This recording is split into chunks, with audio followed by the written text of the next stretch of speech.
What song is your heart singing today? Good morning, All Souls Community Church. It's been a tough week, has it not? It's been a week that's been full of difficulties, full of sorrows, full of struggle to try to overcome.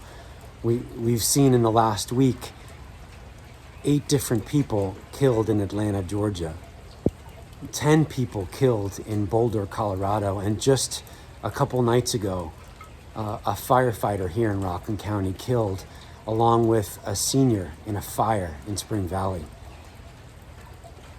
This isn't even mentioning the things that are going on in your own individual lives and in your hearts. If your soul was singing a song, what would it sound like right now?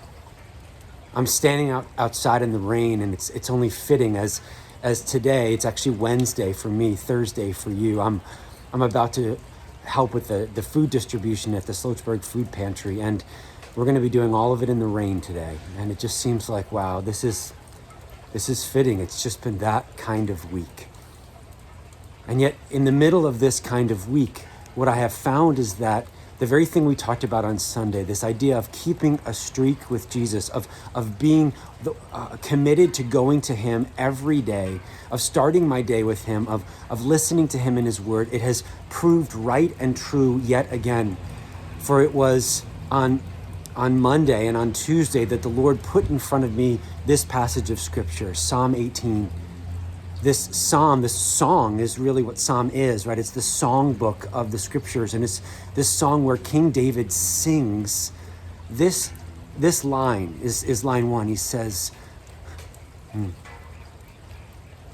I love you, Yahweh. I love you, Yahweh, my strength.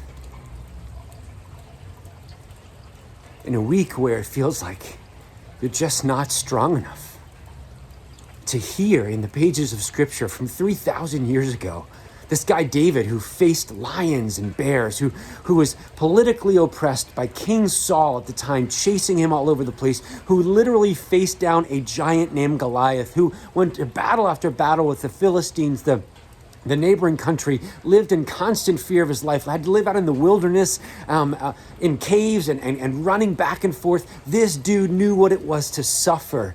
And yet he uses the divine name, the name that God first used for himself when he was about to free God's people from slavery in Egypt. Yahweh, I am that I am. He says, I love you, Yahweh, my strength. And then he goes on to refer to him in different ways. You're my rock. You're my refuge. You're my fortress, my hiding place. You're my shield. You're the horn of my salvation. You're the one where I go to find safety when there is safety nowhere else. What better news could there be, friends, than of a God who's not just the one who promises to make a hiding place for us, but who himself is our hiding place, that when we have relationship with him, no matter what else is going on in our lives, what enemy is encamped around us, what is coming after us, what we feel oppressed by, what we're out of control of, what our kids are doing, what our neighbors are doing, what other countries are doing, no matter what, God says this, I'm your strength. I'm your shield. I'm your refuge. I'm the one who's never going to let you down. When you don't have enough strength to stand up on your own, to feel like you're going to make it through, I'm the one who's going to be that for you. Don't you understand? It's my breath that gives you your very life. Come to me instead. Come to me and find your resting place. Find your hiding place. Even when the very next thing that David talks about in that same psalm is, even when the cords of death entangle me, which echoes back to Jonah, or forward to Jonah, right? It's the same thing that Jonah cried out when it was in the belly of the whale, that the cords of death have entangled me. But it's the very thing that we see Jesus literally live into when the cords of death entangled him on the cross. Even then, God, Yahweh, was his strength, his father. He knew that he would not abandon him to the grave, but that even when it looked like death itself had won, it wasn't the end of the story. What else do we celebrate during the season of Lent than this reality? It's what we do on Ash Wednesday when we put the ashes on your head. From dust you came, and to dust you shall return. But what do we say at the end? But dust is not the end of our story. We know one who's come through the other side, even of the grave, and his name is Jesus. Friends, no matter where you are at, no matter whether you consider yourself a Christian or not, Jesus, God's own son, Yahweh, put on skin to come and find you. And especially in those seasons like the one we're in right now, the week we've just had, when there's so much temptation to fear and to bitterness and to division, don't take the bait. Don't take the bait.